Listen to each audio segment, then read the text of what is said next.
Hey, what's up, guys? How are you doing? This one's going to be a serious video. I want to explain the incident, the 20-mile police chase I was involved in.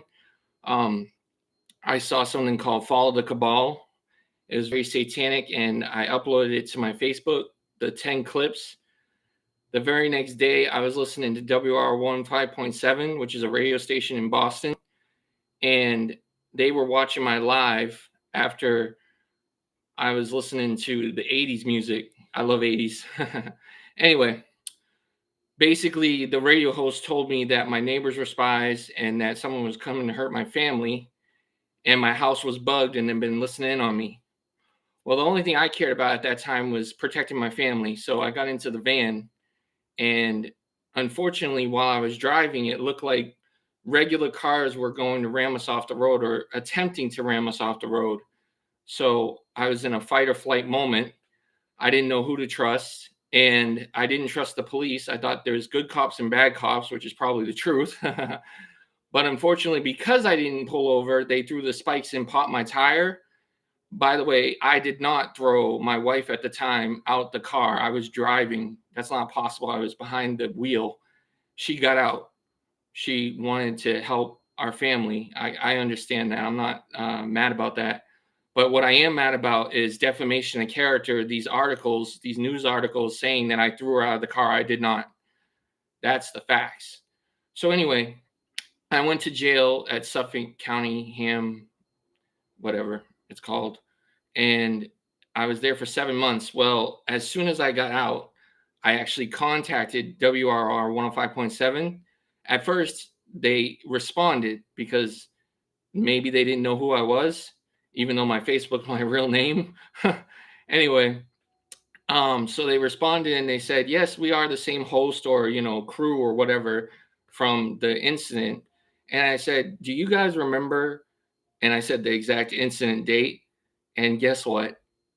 Not only did they stop talking to me, but they blocked me on Facebook Messenger. I don't know about you, but silence speaks volumes, if you know what I mean. Anyway, I wanted the truth out there because I never was able to tell my side of the story. And of course, because I was a Donald Trump supporter, it didn't fit their narrative. But I ask you this, I never had a criminal record before that incident. I wasn't on drugs before that incident. I'm not on drugs now. I don't do drugs. But my point is, people don't ask questions anymore. They just listen to mainstream media that spews propaganda and they believe exactly what they say. They don't tell facts in news anymore. They just tell opinions to change your mind about the real facts. And I think it's hilarious that people are complaining about cancel culture and censorship because now you see how we feel. What comes around goes around. Okay? I don't feel bad about consequence cancel culture for people that are cheering for a cold blood murder. I don't feel bad for you. You feel bad for yourself for getting fired. What you should feel bad for yourself is being an evil human being.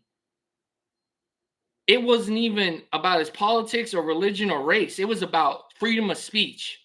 Once we go down a path where we just decide, oh, I don't like what you say, we're going to unalive you, that's very dangerous. Very dangerous. But also, freedom of speech. What is hate speech? Hate speech is just something you don't agree with. You could just disagree with anything and then just call it hate speech. We have to have some kind of parameters or guidelines on what freedom of speech is. Because if we're condoning terrorism, I don't consider that freedom of speech. In fact, anyone that condones terrorism is a domestic terrorist. That's another thing.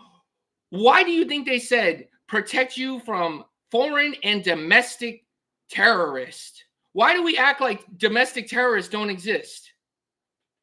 What's up with that? I don't know. Anyway, you guys heard my side of the story. You could believe it or not. I really don't care because I've been trying to prove it for like 5 years. And I never got to tell my side of the story. So that's what this whole video is about. It kind of, I went off the wall. Anyway, love you guys. Jesus saves. Bye.